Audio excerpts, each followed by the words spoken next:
So happy Thirsty Thursday. As I said previously, this is Wine Antics Live, and I'm Jenn Nelson. I am Wine Antics. I'm an advanced wine taster, certified by any regards. And today I am drinking something that's really pretty special.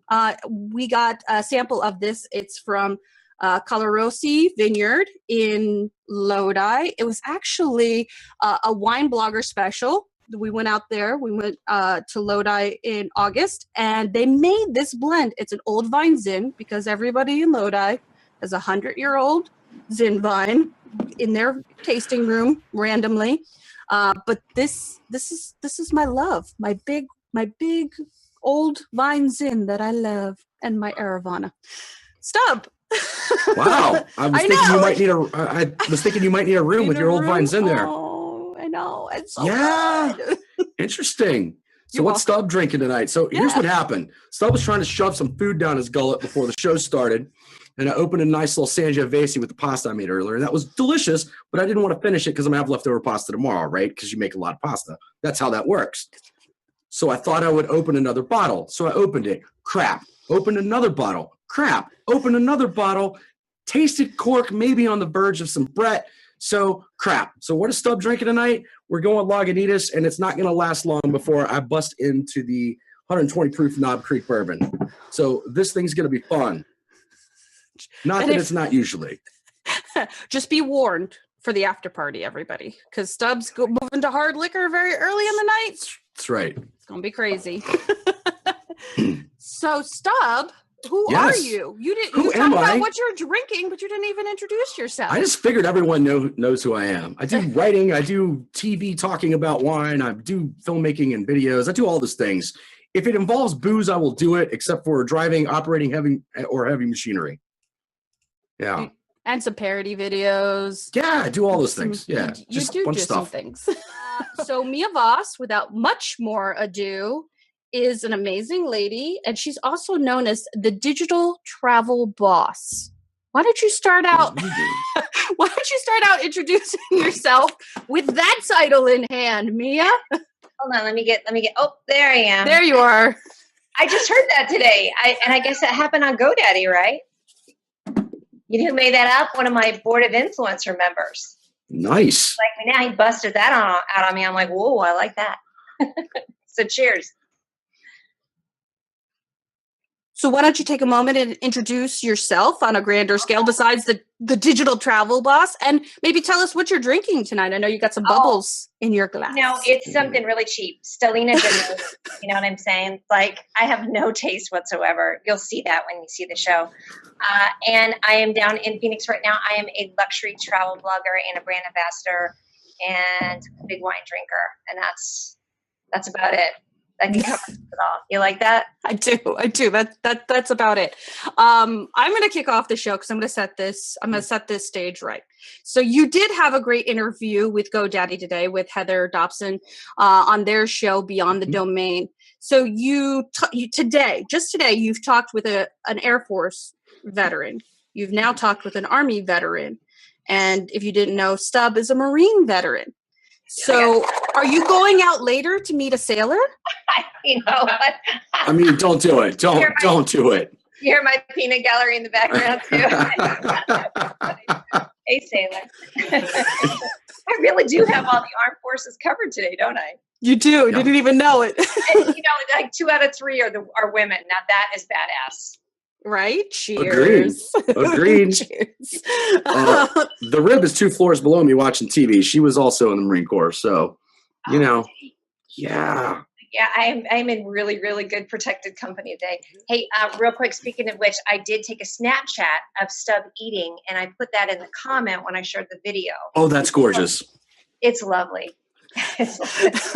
Already, you checked off the list of things that I expected from a guest on Wine Antics. At least one time somebody needs to make Stub blush, spit out their beer back in their glass, and or snort their soup. Thank you very much, Mia. You can go now. You've been an exceptional guest. Awesome. But you did like the interview today, and I said this in the pre-show. You made so many great comments. I felt like I got to know you so well in that. Yeah. If you have a few minutes and you could summarize what you did in that hour show, like your history, how you got to where you are today as that digital travel boss, like how'd you get there? Accidentally. I just make stuff up. And seriously, it's no joke. Even just the advent of the actual travel blogging was more of I was turning 50 and wanted to go to Italy. And I just sort of made it up. And so then I thought, okay, well, how can I get there? How can I make the money to get there? And then I kind of backed out of that mindset and went, okay, no, what can I do to do what I do best, which is make fun stuff more fun sometimes, and go to Italy and do videos of them and bring my experience to the audience. So that was kind of the start of it. Wow. All right. I'm jumping in, Mia, because I think I misheard you. You said when you were turning 50, you decided to do this. Did we hear you correctly on that? Wow. You know what it is? It's all drugs and alcohol, isn't it? Well, hey, I'm not knocking it, and cheers to you. I did want to ask you. Low light. Come on. Oh, is that it? No, I want to ask you a serious question on that, though. You said you just made things up and people started letting you do things. Is that because you're very quick-witted and beautiful as well? Do you think that helps? I think that any kind of advantage helps. I'll just say that. Sometimes you have to play to your strengths. That does not mean you make fools of people. Sure. I'm saying that can be taken the wrong way. But what I played to my strength was that I love showcasing people on camera and interviewing people. That was a strength. So instead of trying to figure out, again, how to make the money, it was how can I bring value to them and have a good time while doing it. And that's really what it comes down to. So you said you made things up, and this is actually a serious question. What experience did you have with the things you're doing now as far as like the luxury travel and, getting into the whole being a brand ambassador? Like you're being honest about that. You totally made that up because you're a people person and bring the best out in others. Well, and I heard about the opportunity of including cars in what I do. And that was from somebody else was saying, oh, they look for bloggers to showcase their cars. Mm-hmm. And then I kind of backed into that and I built that into my trips now. So a lot of the bloggers, they just drive it for a week and they go back and forth to the grocery store. Well, for me, I try and incorporate the different adventures into it. So I'll say, hey, I'm going to New York and Boston. Can I have a car to drive from New York to Boston? And I'll drive cool places and take photos. So it really is just about getting clever about it or strategic. Wow. That sounds like a lot of fun. I'm also a building inspector. That came out today.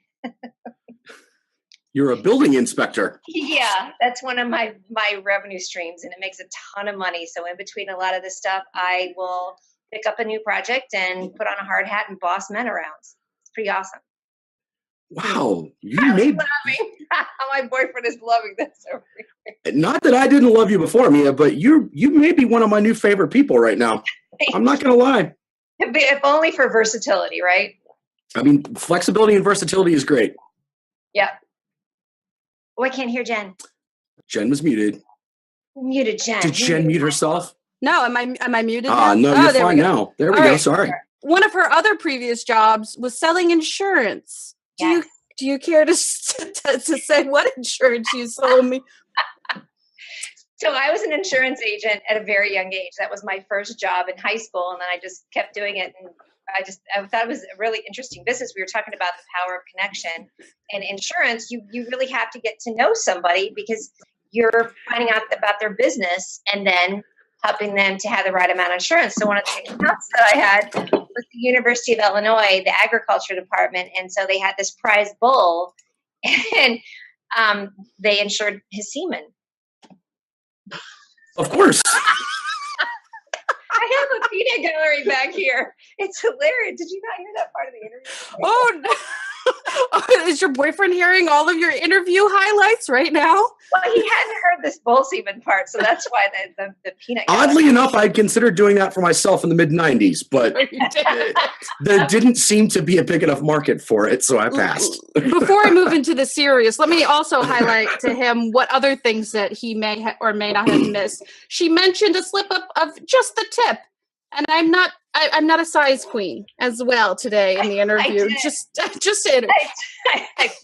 And I love her tips. And I know this is a lot of joking, but it's part of Mia that I love. I love that you can be both very serious about sharing your content, sharing what you think people will find interesting and relevant as they go out traveling, but you can do it in such a fun way and be, dare I say, so real, so very real. You are the hot in the hot mess, I think you said earlier. I did. Really what I meant was I put the mess in a hot mess. Oh, and the fun and dysfunction. And the fun and dysfunction, yes, because FUN is your joy, is your JOY, which so nervous. it was a spelling contest as well. I didn't quite realize that was what the show was about. Chris Curran in the audience asks, what brands do you do ambassadorship for? Right now, I'm working with a lot of car companies, and then I also work for individual hotels too. So it just depends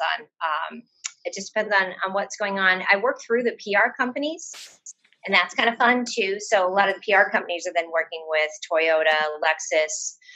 Then when they do promotional things, which are really fun. Mazda sent me out to South Carolina last year, and that was really fun to go to. I was it was the active lifestyle event. So that was kind of fun. So I was along with a lot of bloggers for that.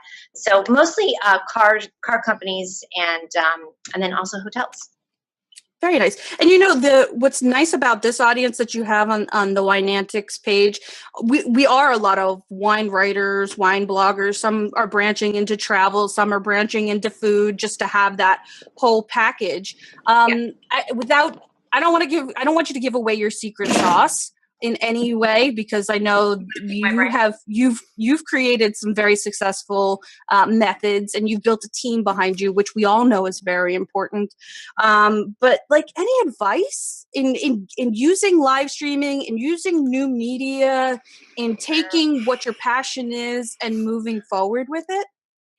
You have to have a hook for everything. So especially with, and maybe it's just because it's my world of being around it, but there are so many people that the food wine blog arena is quite crowded. But I also find that everybody has a certain hook, whether they're a great photographer, it's the perspective, it's an age thing, you're bringing your experience into it. So just really, really find a tight hook. I mean, don't steal from other people, but you have to find something that's different about you that you represent, which is somewhat cliched in a way, but it's still true. Like for me, I'm focusing on showcasing women over a certain age that are still having, we're marginalized in the market. We're not very recognized commercially, but we have the most buying power, right? So that's who I represent, but who I appeal to are 30 to 60-year-old male and female entrepreneurs, kind of down the middle. So it's me bringing just what my experience is to the general audience, if that makes sense.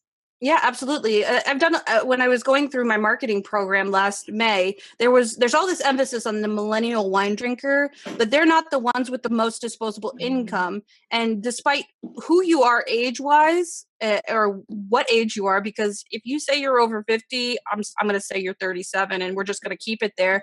The baby boomer market has more disposable income than the millennial market does. So the fact that you appeal to both sides is so great for brands. It is perfect. I wasn't sure about it, but when I see the demographics, it really is consistently on YouTube or any other places where I've checked what my demographics are. It's just oddly right down the middle. That tells me I'm doing the right thing. I'm doing the right, because I like representing what the female perspective, but that's how healthy is that for our community, that I'm appealing to everyone so nobody feels left out.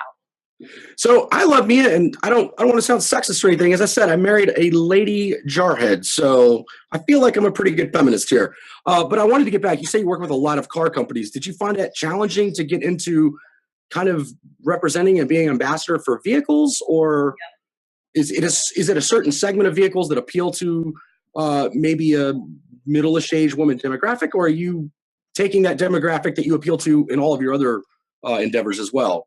The latter. And that's what's fun, because we can get pigeonholed into not necessarily the minivan thing, but more the sedan kind of thing. So I'm doing things like driving stuff that's, standard.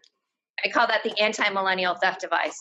a lot of people can't drive stick shift. You better learn in case of zombie apocalypse or when it shows up. Because doesn't it seem like it's only stick shift around? Like, yeah, that's weird, right? Faster? But like, there's so fewer of those on the planet now. Are those the only cars that aren't going to like get messed up in the nuclear explosion? I don't know if it's the EMP, like electromagnetic pulse that happens. I don't know. Right. My big inner prepper nerd just showed up. But I ride motorcycles. So I'm trying to really put just this, like, there's a lot you can still do for either gender or any age. So to answer your question, no, I don't, it wasn't tough for me because in fact, they kind of love it because there's a lot of people who don't drive stick shift or don't want to drive these, funny little sports cars or the pickup truck. Oh my God, when they gave me the Tundra, I was like, whoa. Seriously, Mia, you were just making yourself more endearing to me. I love it. Hey! Yay! She loves trucks and sports cars and booze and traveling and maybe being a little inappropriate if you've had enough to drink and it's the right audience. I like all of it. Don't forget Star Wars too. Like Star Wars, yes. Mm-hmm. Sorry, my peanut gallery just walked in. He's just kind of like he's cheering me along. And Star Wars as well. Oh gosh, that was a cool thing we did. They had the Star Wars costume exhibit in Denver, and that was fun. All of the instead of 50 Shades of Gray with Mia, there's 50 Shades of nerdiness, and I'm I love thinking them all. We could do an awesome calendar, like what every month Mia's featured in some awesome thing that she's interested in and or does well. I love it. Knitting one month and pottery the next, and then motorcycles. But you know what? And guitar. Yeah. And guitar. Oh my goodness. I love 50 Shades of Nerdy. You thought that you were going to get all about wine here, but you're getting everything. You're getting the du jour here. We haven't actually talked about wine yet, I don't think, right? No. We should probably ask Mia about wine. We should. We should talk about getting tasted. I'm going to share the link here in Facebook. I would love to hear how this started and tell us about the first episode, the experience, Mia. Yeah, well, it started getting drunk. Okay. So you guys should enjoy that. So, with this, that I do the car driving so much, last year I went to South by Southwest to the Interactive, which is very cool, by the way, if you get a chance to do that. And I met Courtney Smith Kramer, who is Brian Kramer's wife. And they have Pure Matter, and then he's H2H. He's a TED speaker.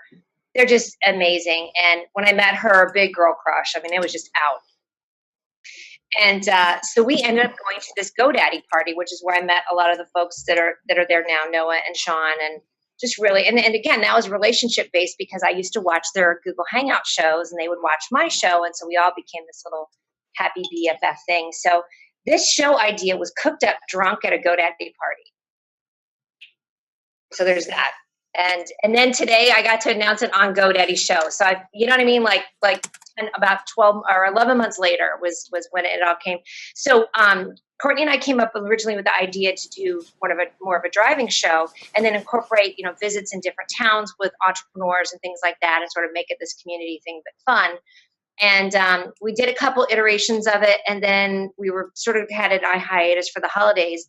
Courtney has this auto tweet and this guy, Mark Fidelman with Fanatics Media sees the tweet and he goes, "Hey, what is this? It's like, do you guys have a sponsor? Do you have a pilot?" And we're like, "No." And so I flew out to San Jose about 2 weeks ago and we shot the pilot. We originally had the driving show. We turned it into this brainstorm of, "Hey, why don't we just have you and Courtney drinking wine and eating and we'll interview celebrities?" I said, "Fine." I know. I thought I needed an adult diaper. I'll just say that. I was so excited. It's kind of my dream. That's like kind of my dream job. I just want to get paid to drink wine and talk to people. Kind of like what I'm doing now. Like I just want to continue on this. This is my JOY right here. This is your JOY, WI. Yeah, I'm gonna agree with you on this, Jen. It's pretty awesome. And I do some work and do okay, but I'm married well as well, so that helps a little bit. So I think I'm liking your wife more and more as you talk. Oh, she's a total badass, and she would totally dig you. Oh, I can totally. Now, where do you guys live? Yeah, we live in Alexandria, Virginia. Okay, next time I'm in that area, you'd be like, knock, knock. Anytime you're in DC, come on by. Next time, then, Well, there's a mini party happening. And that's kind of what we're doing right now is we're pushing so that we can go to different cities, because that was a cool thing too when we crowdsourced to find the name for this. Originally, it was going to be Food and Booze Chicks, which we kind of like, and now it's just called Getting Tasted, which I think is kind of fun. I like that too. Really There's something a little bit dirty about it if you think about it hard enough, but I kind of like it. Well, if you see Courtney, and please go and watch the video. It's about a little bit under 10 minutes long, but it's basically us at the International Culinary Center in Campbell, California, and they brought in a sommelier, and I'm sure I'm butchering it, but we literally covered the wines in the first episode. It is kind of a wine show, but it is going to be chefs and wine as well. But we had a tasting. And we guessed which was the most expensive to the least expensive, and so that was kind of fun too. But our message is really to bring like that, don't be cowed, or a lot of people get intimidated hanging out with people like you. Do you know what I mean? Like we just feel like we don't know, not you personally, because you said sure. I know, I'm just teasing. I know, but it's because then I'm more like, hey, $13.99 Stellina de Note, But that's the funniest thing. You keep downplaying your skills, but whatever you put together, I don't want to give away the secret anything of the episode, but you did pretty well. I'm just saying. It's not bad. It's more like, sort of like, dumb like a fox kind of thing. Stop it. I'd rather just, not, I have done that before when I've gone places and then somebody will talk about the wine and I sort of trying to fake like I know. And I'm like, I don't know. It's grape. It's grape. We still do that. Well, I love that. You obviously have some knowledge of wine, Mia, just based on your life and your experiences. We all know that. But I think it's awesome that you say you don't know. I say that as, the person in the room who's perceived as the wine expert many times in many rooms. And if I get asked a question, I'm like, and I don't know it, I'm like, I don't know. Yeah. I mean, even the best brain surgeons have to consult with other brain surgeons on occasion, right? That's right. Like, I don't know everything. I'm just a demagogue, not a god. Can I tell you what the one time when I had the most sort of I'd say angelic experience with wine literally was in Italy. And one of the things I did when I went there is and this was about 2 years ago. So clearly pre-election. And I could already sort of feel a little bit of like, you dumb Americans think, and so I really tried to just be in the experience. So wherever I go, they say, what would you like to eat or what do you want to drink? I'm like, you know what? You serve me exactly what is grown here, what is raised here, what goes with it. And that's what I'm going to have. And, you tell me what that experience is, because that's storytelling of the food that goes with the wine that's grown in that same soil. I mean, that is no joke. That is the way to experience things. And they appreciated it so much. And I think that's how you got started. Did you go visit Nazim? Is that where your adventure started? Oh my gosh. Talk about, which, Chef Dennis Littley and I used to have a show called the Food and Booze Show, where we cooked that up drinking one time, all on Google Hangouts, all three of us. Nazim's in Milan and Sheffy's down in Orlando. We're like, well, why don't we just have, eat, pray, drunk, and then we're like, no, we'll eat food, And then we came up with that. And then Nazim used to watch my show and he's like, really, come to Italy. And I flew into Milan and Nazim picked me up and I hung out with Nazim and Elisabetta. And then I did a tour and then ended up in Umbria. No, I ended up in, something Italian. Some Insert Italian city here. Come on ye. And they picked me up there and then took me back to Milan. I mean, he's not kidding, but if he says, come visit. Well, and I appreciate and may abuse that offer because he did extend that offer to me. And Katerina Anderson, who's out in Italy, I think she's in Florence. She says you should come back out and visit. I do, because I didn't know her, or else I would have. Oh my gosh, because Florence was the only place I didn't know anyone, and I did look like the weird American, straight up. we're getting towards the top of the show or the end of the show, which I'm very sad because I knew this is how it was going to go. Totally knew. As soon as Mia came on here, we were going to drink wine and we were going to have a great conversation because this is how she rolls. And I think that translates to getting tasted. I did put the link up on Facebook.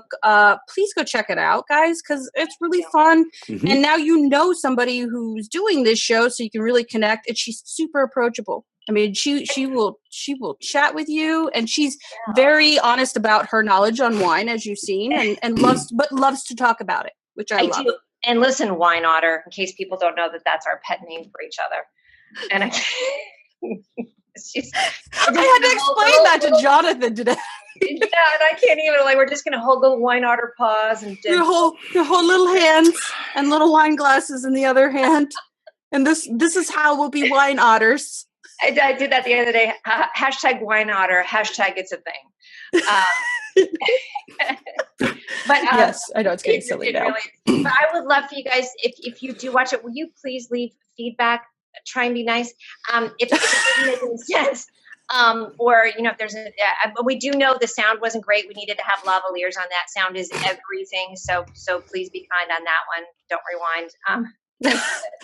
Please be kind. Don't rewind. Yeah. Indeed. No, but I would love to hear feedback. That would be great because it is something that especially with you wine folks out there, if you have any ideas for really crazy guests that we need to, get on the show, that'd be great. I want you to meet Andrea Robinson. I think that I'm sorry, I ruined your closing there. What are you talking about? No, you didn't. But she's like that. She is one of the very few female master somms in the world. Amazing, down to earth, lovely, lovely woman, humorous, lives in Napa Valley. Just, I love her so much, and I think you guys would get along so well. She'd be good, huh? All right, she would be coming for her. Yeah. Okay, so we're getting to the point where I think it's time for final thoughts, and we always give final thoughts to our guest first. So, Mia, any final thoughts in closing before you leave Wine Antics Live? I was really trying to think of something clever, and I got nothing because I've just been talked out. And you guys do. My final thought is, you guys run such a great show. How's that? This is tighten up right here. So thank you for putting that together. Oh, thank you so much. This whole thing? What are you talking about? Sub, your final thoughts besides Mia is fabulous. Yes, I mean, that does sum it up. I do want to thank Mia for coming on. You've been a great guest, Mia.